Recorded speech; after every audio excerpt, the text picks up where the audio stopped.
Still testing the broadcast.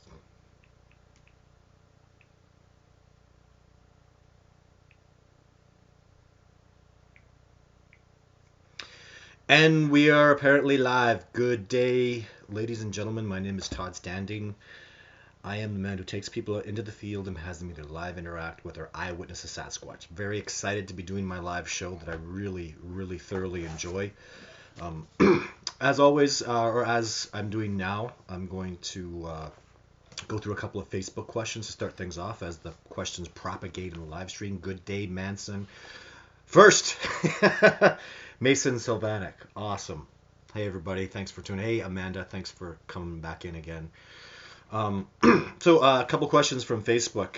A good question I really liked today was, when will Sasquatch be recognized? For a lot of these questions, I apologize. I have to speculate because I don't really know. Of course, I don't know. I want them recognized now. But I can't see them going more than 20 years. I really can't. I just, everything is getting so close. There's so many people doing such good work that I'm so impressed with. You know, lots of really cool guys out there.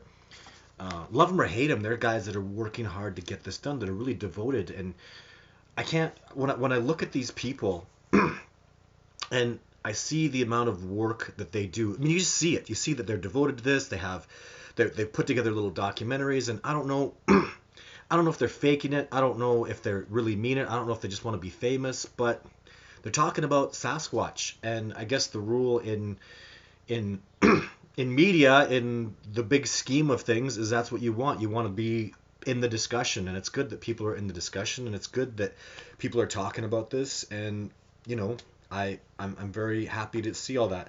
So hello everybody that's saying hi to come on there. So but anyways, I just think it's got to come soon. I think somebody's going to get it done somehow. I'm pulling for somebody to get it done. I mentor people. I guide people. I help. I just had a guy sending me some emails saying he just felt like quitting, and he took so many steps back. The Sasquatch aren't taking the apples anymore, and they're not coming around, and blah blah blah. He thinks he pushed them too hard. And I'm like, well, I did that too. I've made those mistakes. Just keep moving forward. That's all you can do, right? And he's like, he just needed the pep talk to keep moving forward, and maybe he'll get it done. And he's in Tennessee, and I hope he does get it done. I hope he proves Sasquatch are real. I just want somebody to get this done. But it's a lot of work, and I'm very excited that there's so many people, so many good people. And you listen to guys talk. There's lots of people that are newly getting popular with Sasquatch stuff and coming into the genre, and it's all good. I don't know. I want to get this done, and the BSers, the cream will rise to the top eventually, and I know that will happen for sure. So, anyways, another question from Facebook was asking me, do Sasquatch still trade with natives? I don't know that they ever traded with natives so much. I know they gift the natives. I know the natives see them as like teachers and spiritual guidance, and that's still going on. I still do that. So that's why I give apples the same way you give tobacco to elders that are gonna, help you with stuff and teach you things. It's those Aboriginal, Canadian, and American customs. So First Nations people and Native Americans, it's part of their custom to gift and be respectful to your elders, and I really like that custom. And that's still going on. I still do that, and the natives still do that, absolutely. So I got to keep my phone on here in case we had a shutdown last week, which really sucked. And I just want to make sure that Phil or Amanda or somebody can send me a text. I know Phil can, and Phil's on today, I'm assuming, in case the show drops again and I don't notice. It doesn't really give me any notifications, but yeah, so that's my answer with the trading with natives. I feel like the natives always, Sasquatch is wild master, wild teacher is the more appropriate translation. Boss of the mountain, giant of the woods, teacher of the woods. So many different names I've heard, and all names of reverence, and I feel that respect with the native people admiring the Sasquatch for being the masters of the wilderness. So that's still going on a lot, as far as I can see anyways. I have a very limited scope, but from what I see, it's absolutely yes. Do Sasquatch know the benefits? This is another question from Facebook. The benefits of plants in medicine, and that wasn't specifically, he was talking about all these different benefits, and the answer is obviously I don't know. And the only evidence I ever saw of that is I talked about that injury that they put some kind of concoction on my split on my leg. Beyond that, I've never seen any other evidence at all. I mean, that would be some pretty hardcore stuff, right? Seeing evidence of Sasquatch making pine needle tea to stop the scurvy and to eat certain mushrooms to get certain nutrients, and that's real. That's high-end research. And I found a lot of questions today on Facebook were just so, what do they do with their dead? And these are all things I'll talk about, but remember, these are my theories, right? So Survivor Man's just did a recap of one of the episodes I did with him today. And a lot of times people will, this is my working theory, and I feel like with the tree breaks pointed towards the trail, these are my theories based on, but it's not, it's so much more than I can even, as a guy who's real in the field out there, I have other reasons that I can't even verbally explain why I have these feelings about these particular pieces of evidence, why they mean what they mean. And I don't know, it's hard to communicate all these things, because it's more than a gut feeling. It's I heard them moving, and I heard them make the tree break, and then they acted. The day I adhered to the tree breaks, they were much more agreeable to me. The day I was cutting over and going past the tree breaks, I got no interactions, which was disagreeable to me. And that's as much evidence as I have. That's the best I got. It's just it's really little minuscule things that I've been learning, and much more beyond that. But the day that we can prove that the breaks or the structures or whatever theories I have are wrong, I'm okay with that. I'm not married to anything. I'm out for the truth, and until you put your theory out there to prove or disprove it, so I'm not emotionally attached to things. So I want to make sure that's well known. I'm not out there going, tree breaks are definitely, no, that's my theory about tree breaks. Prove me wrong, and go. The thing is, once, it's not about even proving me wrong. It's get us pointed in a better direction, maybe. Until I have that theory, it won't be motivation to disprove it. Okay, when we can discount that, then we can move on to other theories I have going on in the back of my head. But until we've discounted the first one, which I've never been able to discount it, so that's just the way it is. So let's ask some questions here. Hi Todd, love your videos. Have you seen Nuke's Top 5 Mississippi? No. Skunk Ape. It's a Bigfoot video breakdown tree. Yeah, cool. I don't know. No, I haven't seen that. I don't watch much. Right now, a big problem is YouTube wants these really long videos, and YouTube will play your video more, and your video get more exposure when you make it longer. So a guy will have a 10-second shot of Sasquatch. I don't know where the hell it is, and I don't have an hour to sit down and go through it all. And then you hear guys that obviously don't know what they're talking about, and they're prattling on for half an hour, and I don't even want to watch the footage after that, because I'm seeing a lot of stuff that just doesn't make sense, So I mean, let's talk about the Albert, the guy who got dragged away in a sleeping bag, Albert Offman or something. From now, what I know about Sasquatch tells me that the story is extremely, it's not, I'm not saying it didn't happen, but what I know about them now, and from what he explained, those behaviors don't match up at all. It's just not the same. So, but Sasquatch are so different. Each individual, each family, each group is going to be different. And, is there a possibility that that story is true? The guy that got carried off in a sleeping bag, then saw a Sasquatch family for a period of time, and then tricked them into eating some snuff, and then one Sasquatch spit it out, and then he got even it doesn't make any sense. If they were holding him there, and then one Sasquatch spit it, why didn't they just stop him? Why didn't they get him and bring him back? I know he had his rifle with him and stuff, but I don't know. It just doesn't. A lot of what he's saying just doesn't add up really very well. So, but the other side of the coin is, in a crazy emergency situation, his perspectives might be skewed. But and Amanda's saying Mr. Zone 24. That's a very compelling video. So Amanda's been looking at somebody's video. So I'd like to see that. But this is not the time for me to be watching that stuff. Amanda, if you can send me, if you see a compelling video, Amanda, share that with me on Facebook, please. I've seen a few Bigfoot in my life. This is from a guy who calls themselves One Terra Who.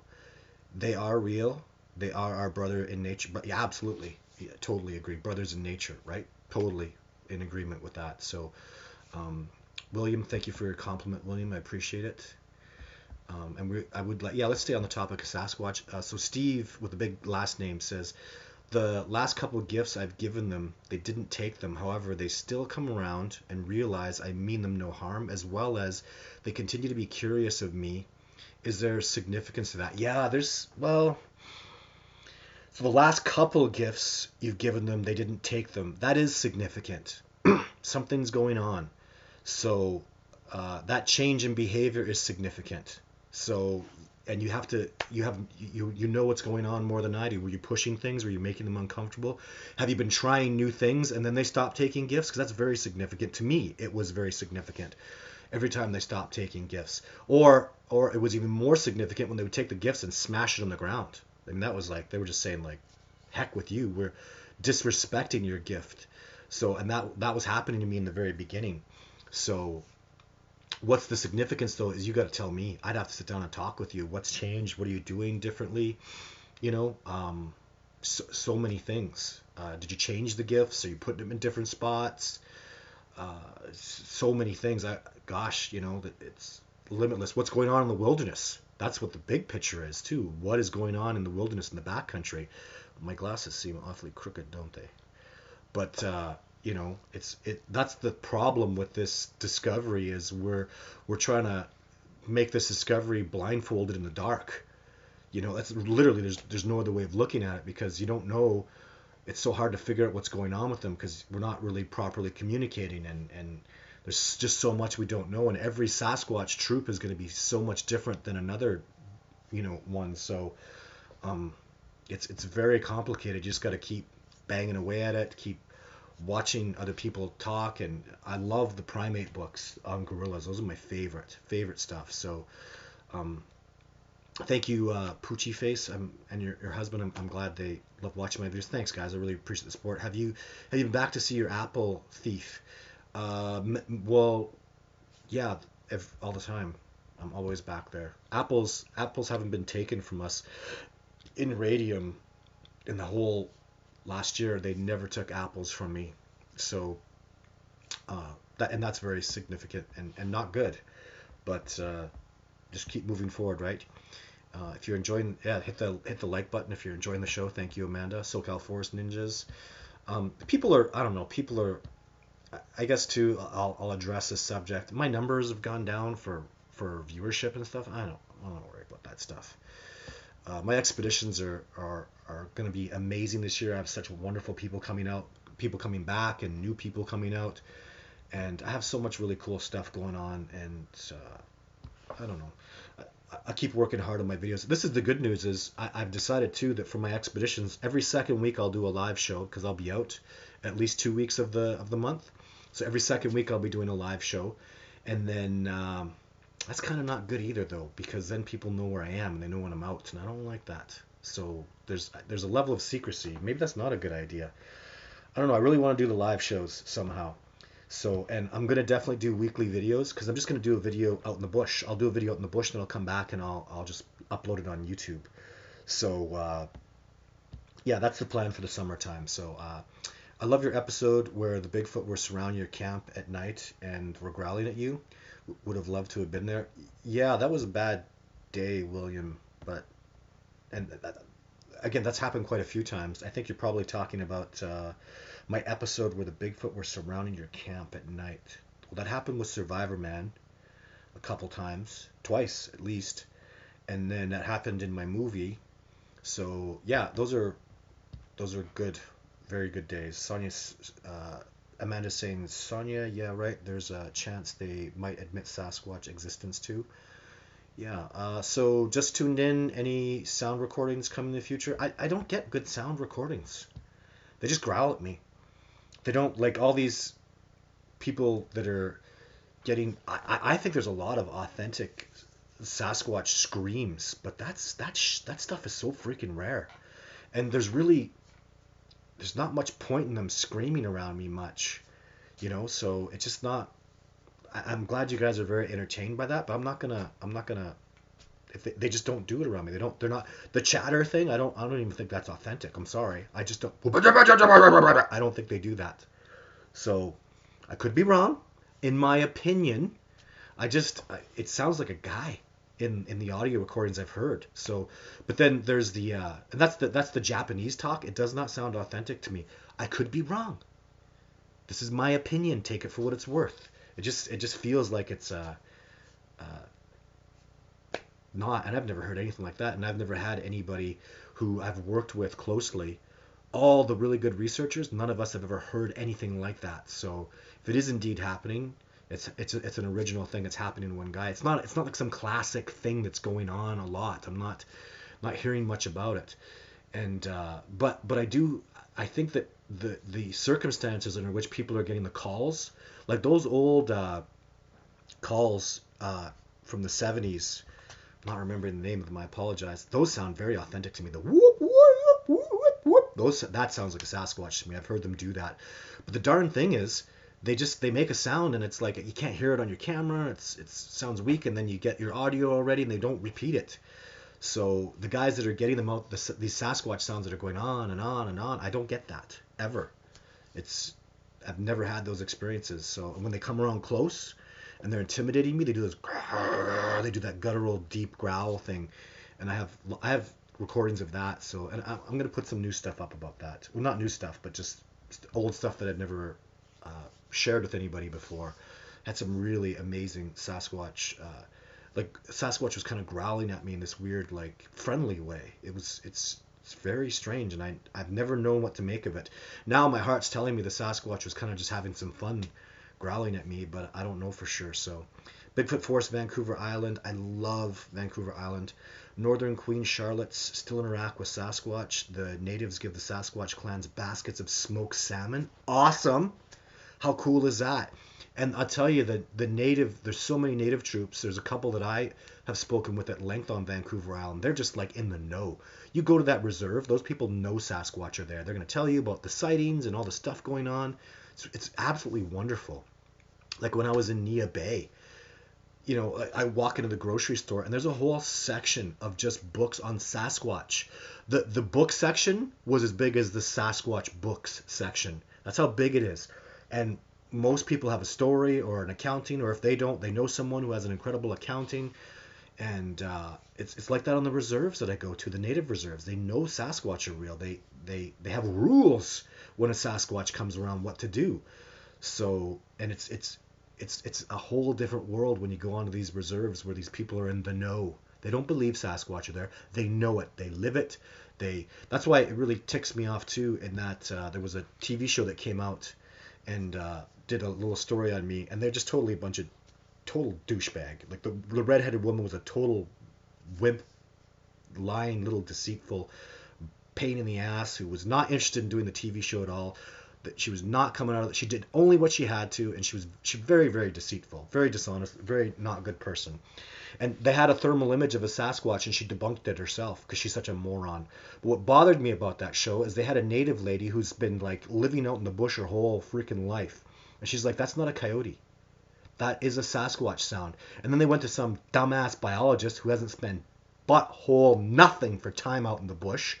Like literally, she's got 1/80th the outdoor experience, never mind the fact that this native woman was raised by native people who are from the bush and the bush and the bush and all around people from the bush. And this bush person, who's an authentic indigenous person, says that's a Sasquatch, and some freaking scientist who hasn't spent shit all for time out in the bush, sorry I'm swearing, says, no, it's not, I think it's a coyote, I've heard coyotes. And you just want to go, you're no expert. You don't know what the hell you're talking about. And it's really, when you start attacking indigenous people, and that goes, when I say indigenous, like I'm talking like, people like hunters, and as far as I'm, in my own heart, when someone's lived there their whole lives, like you get this in the United States, there have been like generations of people that have lived there. Those are the indigenous people that they know their land. So a lot of times it'll be just white people, I'll call them, and I don't care if you get pissed off at me for it. They've lived there for 100 years. It's their home. It's not a long time, but There hasn't the natives that used to live there don't live there anymore, and whatever we're gonna bitch and complain about how it happened or what or who, if it was the Spanish, whatever. I'm talking these people have lived here for over 100 years, and you better be listening to them because it's been their home. They love it there. It's their home. It's where they live, and you don't give those people respect, and that really bothers me because they know.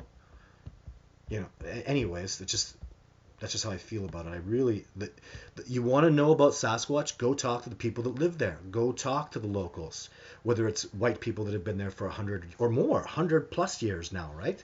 It's 2020. Gosh, if you've lived there, if your family came there in the 1800s, in a lot of cases, right? It's been over 150 years now. So these people know what they're talking about. They know their land. They're Americans. It's their home. They live it. They know it. They hunt there. Especially when you get those people that are foraging there and hunting there and loving collecting mushrooms and knowing about the plants and stuff. Listen to those people. I'm sorry, but they know more than these scientists that come out and don't have a freaking clue. It's really frustrating. So I've met the scientists and I've been out with the scientists and I really enjoy them, and I'm not trying to be any disrespect to them. But the local people, it's this other level of they know Sasquatch are real. So, and they know so much more. They have so many things to tell about it, and listen to them for goodness sake.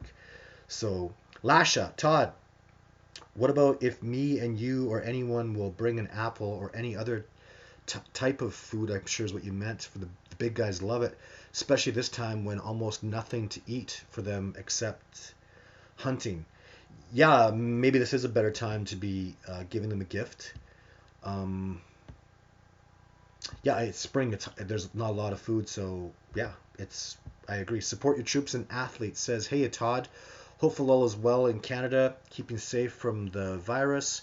It's outstanding that you're keeping up with the live shows. Thank you, sir. Well, I'm doing the live shows more so now because more people are home. I'm on quarantine right now. My mom is 70 years old, and the coronavirus would likely end her life. So, and people are dying from the virus. So, you know, it's I'm quarantined. So, I'm happy. I love doing this show so much. So, do you have any new footage as of 2020? As of 2019, yes. In fact, I didn't even put out the California Bigfoot footage, and I'm just working on that documentary right now. So, you have to understand that there are people, including myself, that paid to have that have made tremendous time and effort and commitment. So I have a distributor that's put money into me coming down to California and getting this footage and worked really hard with me. And so it's really just, it shows integrity that it's my footage with theirs. So we're in partnerships, and they want it distributed and put out in a certain way, and that's just the way it is. People get really upset about that, but do you get upset when Harry Potter books were for sale? Do you get upset when television shows have TV commercials on them?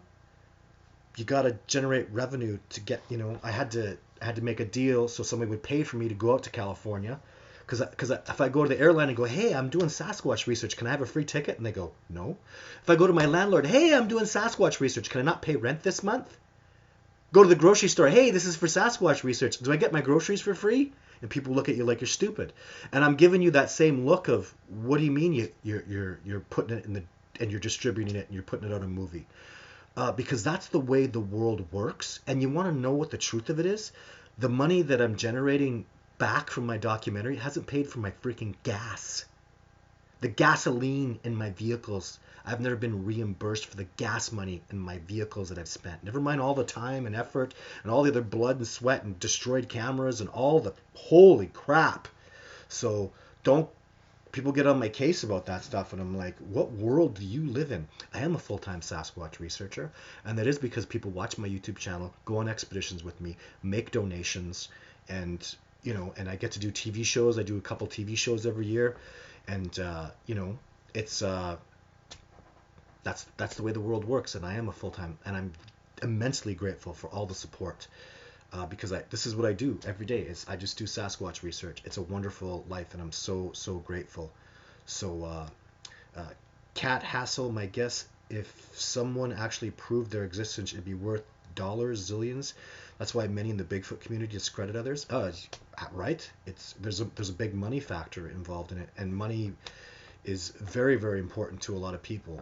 Uh, you know, so I just want this thing done. Hey, Cat Chaser, thank you so much for the donation. That is awesome. I very much greatly appreciate it. What I was just talking about donators is because of people like you, and you can make a donation on my website. If you go to discoveringbigfoot.org, there's a big donation button there. I'm seeing in here too that there'll be a chat room afterwards. Patreon.com help support. That's fantastic. I'm very grateful for my Patreons, and I give stuff back to the Patreons, and more is coming from my Patreon people. The problem with the new stuff, honestly, is it's just I have to finish it. It's so much work. I have to do the documentary. Why? Because an editor, a professional editor that does the work that I do, they charge like a cheap chump editor would charge $100 an hour. So a good editor would $200 an hour, and I have, not exaggerating, 1,000 hours worth of editing work to do in my documentary. So $200,000 for an editor. Sorry, but I'm doing it because I charge what donators give me. I charge what I make on YouTube and for expeditions and all that stuff, right? Well, the expeditions really just the expeditions pay for the time out in the field where I can actually go get new footage. I'm able to go out in the field for 3 months, so that'll be June, July, August, September, 4.5 months, a little bit of October. So for 4.5 months, I'm out in the bush doing research because of the expeditioners, and with the potential to make the discovery and get new footage and get new evidence. So that's the whole point of the expeditions. That's what they do. And then I get all. Actually, there's more points to the expeditions though. What really capped it off, what really made me do these expeditions, was the brilliant minds, the brilliant men and women that come out with me. They're brilliant. The new ideas. So now I'm capable. Because they're paying for the expeditions and paying for that time out there. I'm able to do that for 4.5 months, and then I get these. I pick and choose who comes out with me, and I pick these awesome, amazing, intelligent people that are even people that are difficult, people that have a very different perspective than me. I'm very attracted to those people. As long as you're about the truth, let's bring it. I mean, speaking of Survivor Man, that's all he wanted. He told me right from the beginning. He's still saying it. I'm either going to prove Todd Standing's a hoaxer or prove he's doing real work. So, and at the end of the day, he proved I was doing real work. There's no fake Sasquatch tracks out there. There was no people running around the bush making those sounds that he heard. There was no person duplicating his call, making a call back to him in the bush. He knows that. It's impossible. It was a Sasquatch that called back to him. It was a Sasquatch that made the tracks. It's Sasquatch. So, that's it. I don't know what else to tell you. So, more questions. William Adams, have you had any research in regards to Yeti and the affiliation with the tragedy of the Russian hikers that were mysteriously killed? No, I have no affiliation. Actually, I do with the Yeti. I was paid to get hair samples for professors from Beijing University, I think it was. It's a long time ago. And some professors from Beijing University came out in 2007, so that's you'll have to forgive me because that was 13 years ago, came out to see my documentary. And it was really wonderful working with them and meeting them. And so that's the affiliation I had with the Yeti, and were those professors. And they were also these men were affiliated with the gathering of the original Gigantopithecus fossil evidence that was taken out of caves in Langchun, China. So I heard the backstory about it, things that people don't know. The men and women that were there, well, the men that were there specifically, had things to tell me about the discoveries of those teeth, which led me to further believe that Sasquatch is the descendant of Gigantopithecus. There's a lot more stuff, and this is boots on the ground stuff, guys. When you can talk to the people that were there, that went through it all, that were like climbing up into the caves with rock climbers and finding these teeth from Gigantopithecus, there's stuff that even their feelings. Do you understand how important that is? That's the whole art of making a discovery is that gut feeling and how you feel about it and the way the teeth were, and then your experiences, help generate those feelings. These are very experienced PhD professors that have gathered evidence like this before. And the way it was all done and what they thought about it all was amazing to me. Amazing. When you could talk to people, when you talk to Bob Gimlin about the Patterson-Gimlin footage, it's a whole other level where you just go, man, this is authentic. When I listen to Bob Gimlin and when I've talked to Bob Gimlin, I've heard nothing but absolute authenticity, 100%. So another reason I just am so convinced that that footage is real is Bob Gimlin is a juggernaut. His story is spectacularly, it's perfect. Everything he says is precisely things that I say. You know, oh, when I saw the footage, I couldn't believe how small it looked on camera. It's exactly what I was thinking. You know, when you look at Jake, he was just huge. He was so big. He was enormous. And then people are morphing my head into it. And you go, what? He was huge. And then with that little bit of research, we found out that he was really huge. You know, when you do the pine needle leaf and you find out his head is like, you know, it was like that big. His head was that big. I mean, that's how big he is. So, and there's just things that you won't get unless that authenticity just rings through so dramatically. And when I find the more research we do, the more looking at that footage, the more it just proves the authenticity of it. It's real footage, guys. It's so real. Survivor Man, oh, what a compliment he sent to me today. So in the little video that Amanda sent me to watch, he said that my footage is better than the Patterson-Gimlin footage, and that's his opinion, and I'm very grateful for that. I don't agree, because maybe as a body of work with the multiple images that I've had, with the Sasquatch running faster than a human being can run, combined with the mosquito coming off of Jake, and how Pitts PO'd the video 8 Sasquatch is, where he's really looking at me and you could just see his eyes blinking. He's really ticked off. He's very animated. Because the other Sasquatch were not. The two Sasquatch videos that I have, the Jane female and the video, which is video 4, and then video 5 of Jake. Jake is not animated at all. Jake is chilled the hell out. Jake doesn't know I'm there. That's the only footage that I have of a Sasquatch that doesn't know I'm there, I think. So video 6, he knew. 5, 7, he knew. Yeah, the Jake footage is the only. He's calm. He's like just chilled out because he's just, nothing's happening. Jane in video 4 is frozen like a deer in the headlights because she's looking for me. Something's down there and she's moving slowly. Slower than this she's moving because something is down there. When a deer sees a wolf coming, they freeze up just like that. You don't sit there and go, blink, blink, blink, blink, blink, blink, blink. People are like, why is she blinking? Well, I only filmed her for, only got maybe, 10 seconds of footage before the water was dripping in my lens for video 4. And in video 5 for Jake, you have to know this. The Jake footage, I had a Canon 60D camera, and it had this stupid little battery in it, and it was so loud to change it. So I'm not changing that battery. The Sasquatch is there. I'm not changing that battery, and that's not the footage I want. This is what was going on in my mind when I was filming it. I got the shot, turned it off. I got a good 10 seconds. Turned the darn thing off. It made no sound when I turned it off, and turned it on. It was completely silent. And but when you got the shot, I got a good 10, 15 seconds. Turn it off because I wanted the big shot. I wanted the movement shot. I was going to get better. So here's my 15 seconds. Click, turn it off, get a better position. Another 15, 20 seconds. Click, turn it off, get a better position. Only one battery, guys. And at the end of it, I didn't get the better piece. Well, but how did I know when the end was? I kept getting better and better. I did get a blink at one point.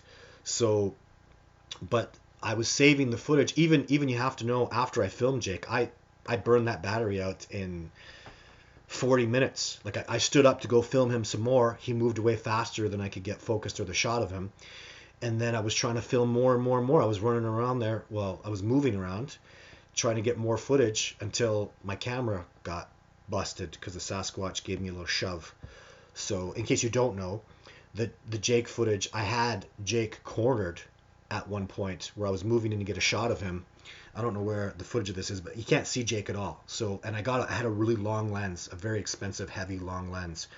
and I walked right past the Sasquatch, and the Sasquatch that I walked past, I'm assuming he was just standing right there. I walked right past him, focused on Jake, and he shoved me he kind of scooped me, like gave me a scoop push. He didn't jar me. I felt the hand take me, and then just kind of, I flew up in the air. I don't know. It felt like I was like 20 feet in the air. I'm sure it was only 5. Nothing has ever. I've played football with 350-pound powerhouse men, like offensive tackle, offensive linemen, beasts.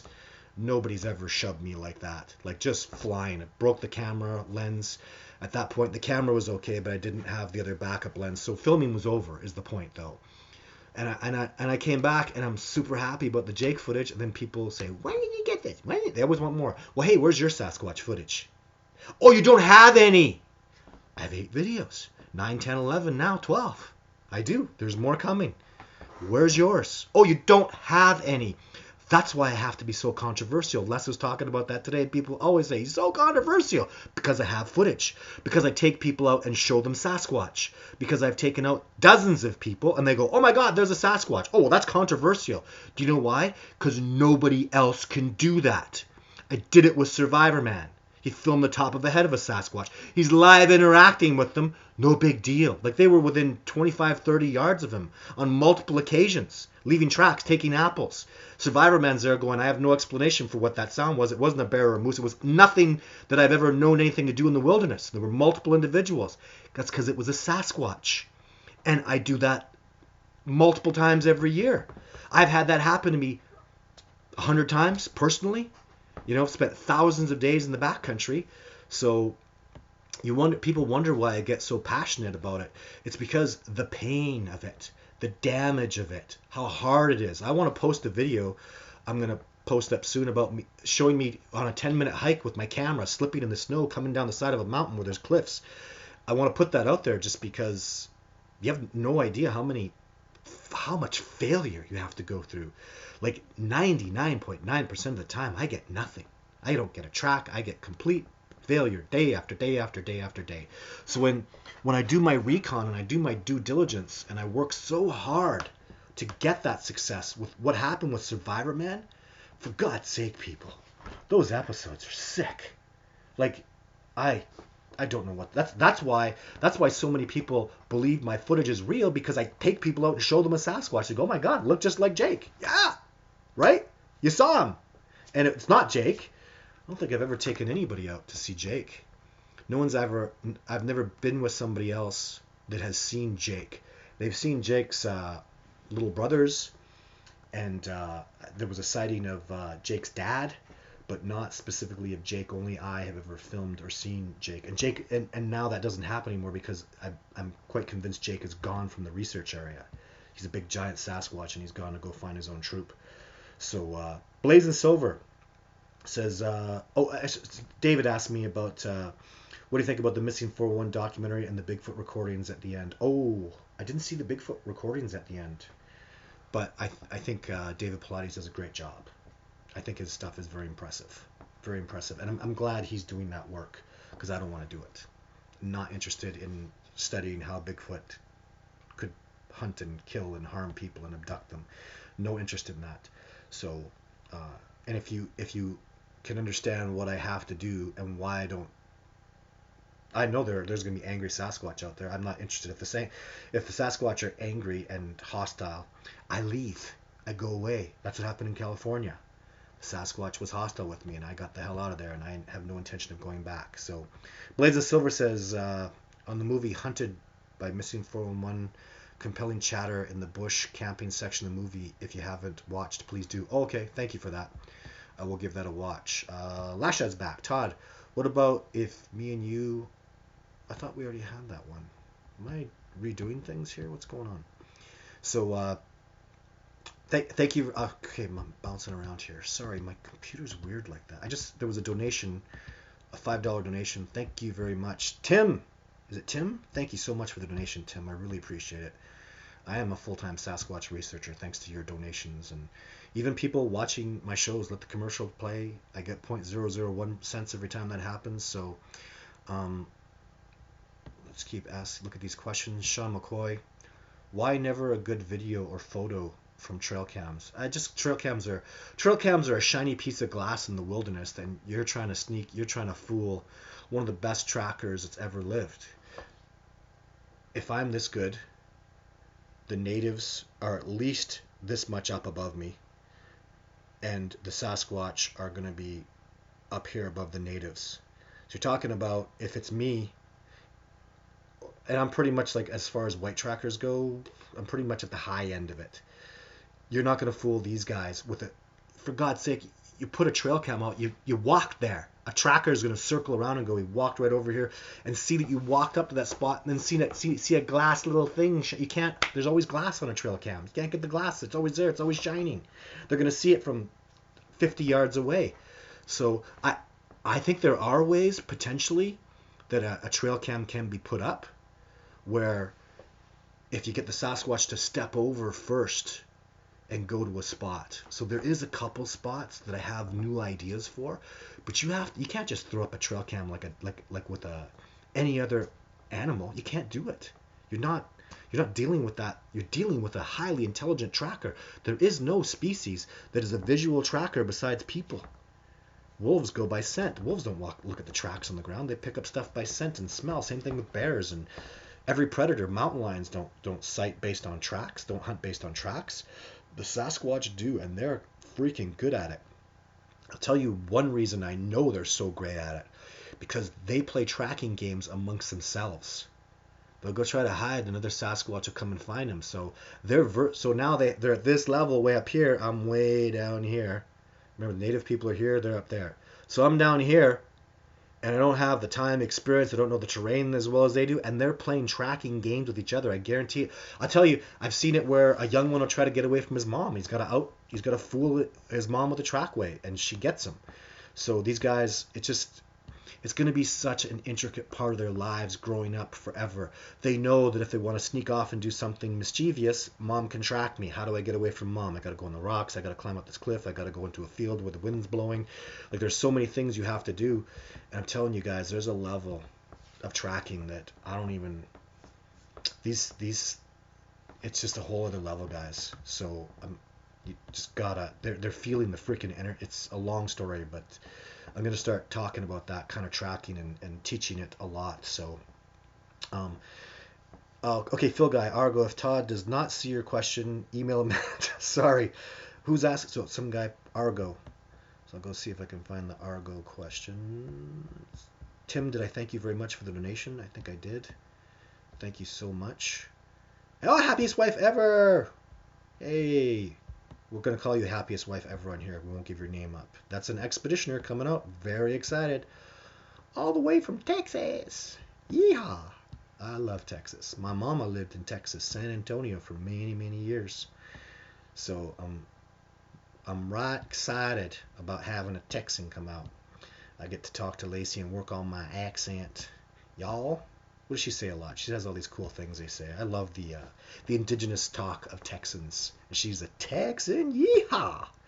Right now, she just went, woohoo! I guarantee she just did that. So, why never a good video, photos? We already saw that. I don't see the Argo guy. I see Argo going yee yee down here. Kelly Burns, do you ever take volunteers, or can we offer to pay someone to do editing? In other words, I'm asking you for a job. We always need lots of help, Kelly. So send me an email on Facebook. Basically, that I have somebody, not basically, I really am excited to have somebody come out this year and work with me. So over a long-term period. So I always want to expand, Kelly. I'm really, really interested in expanding. I've got a connection. I've got an enormous connection. I love Washington State. It's Larry and Nia Bay. I just love that place. I'd love to. Well, Larry's down there, and Larry's just awesome. I don't know. I consider Larry and Analia, his wife. I like the way. See, I want to have Discovering Bigfoot research centers. So the first place that's probably going to happen, the second Discovering, because there's one now in Radium in British Columbia. It's my research center, or I don't know, it's the Discovering Bigfoot research. I don't want to say it's mine. It's ours. It'll go. All the people that are going to come and work for it. It's the cooperation. I think the next one that I'm going to have, where it's going to be a Discovering Bigfoot Research Center, really initiated and rolling the way I want it to with my style, is going to be Oregon, because I got some stuff coming. I got an expeditioner coming out who's going to go be in Oregon, teach her up how to track, and I'm really excited to have her come out. And then I got all these cool people, you know who you are, who have these incredible things going on in Oregon. I'm so excited. But that brings me back to Larry. When it's not broken, you don't fix it. And Larry and Analia are very, very special people. They have a really original perspective on spirituality and the way the world works, and they're weird. And I think so highly of them. It's like in what's that movie? Just when you see somebody and they just got it. When it's not broken, you don't fix it.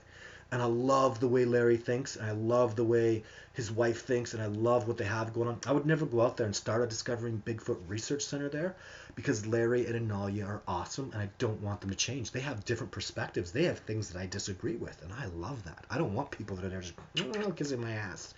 So, we never have any heated discussions. It's always about, even if we're in disagreement on something, which we don't really disagree much on, we have little bits of different perspective, but they're just so awesome. I don't want to change it. It's just not broken. Don't fix things. In fact, it's working so amazing.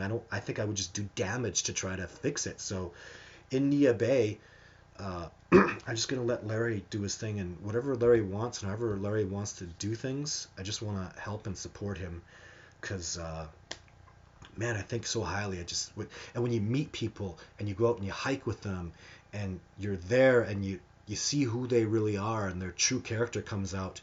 And a lot of times, let's face it, the true character in people, it comes out a time later. It's not so great, because people have a tendency to be very selfish, and the capitalist way of thinking is really cutthroat, guys. It's not about cooperation. So in the US, that word socialism is like an ugly word, and to me it's just cooperation, and I'm really about that. I'm really a very, very big cooperator. It's how I function. It's how I've had success. All my success is based on cooperation. Everything that is me is standing on the shoulders of great men and women before me. Everything. John Green, Renee DeHinden, even though people speak badly about him, he worked for it. He did something. He was trying, and I admire that, if nothing else, right? So Grover Krantz, Peter Byrne, I don't know if these people, what their opinions of me are, but they tried and they fought for it, and I admire that. So, and I just want to help keep this discovery moving forward. Todd, I read about Mount St. Helens eruption, a government cover-up where their bodies of Sasquatch were recovered, taken away. Do you have any knowledge about that? Yes. And I think it's all authentic. So I've talked to people, and there was another incident, I have it in my notes somewhere, where I was working with some people. There was a wildlife officer who knew about the bodies getting taken, and I spoke to him. And I never met him in person, but I just spoke to him a couple times and saw his credentials. Like, he was emailing me from the authentic state and everything. Like, the letterhead was all there, so he looked very authentic. He sounded authentic to me, and he hooked me up with another guy who had something else happen around the eruptions. And I just documented it all, and I have it all written down. It's a pretty crazy thing. They knew the Sasquatch were coming out, and they were going to go try to shoot one. And so when the eruption was happening, and anyway, I shouldn't even be talking about it. You brought it up, but I have so much notes and stuff. It takes me so long to go. I have so much stuff, guys, over so many, like, literally since I've been doing this hardcore since 2006, like, really, really devoted to it, where I spend, honestly, when I was working at other jobs, I'd be spending 30 hours a week and then working a 40-hour a week job. And I'd spend at least 30 hours a week, probably more, doing Sasquatch stuff. So, and that's since 2006. I've been really devoted.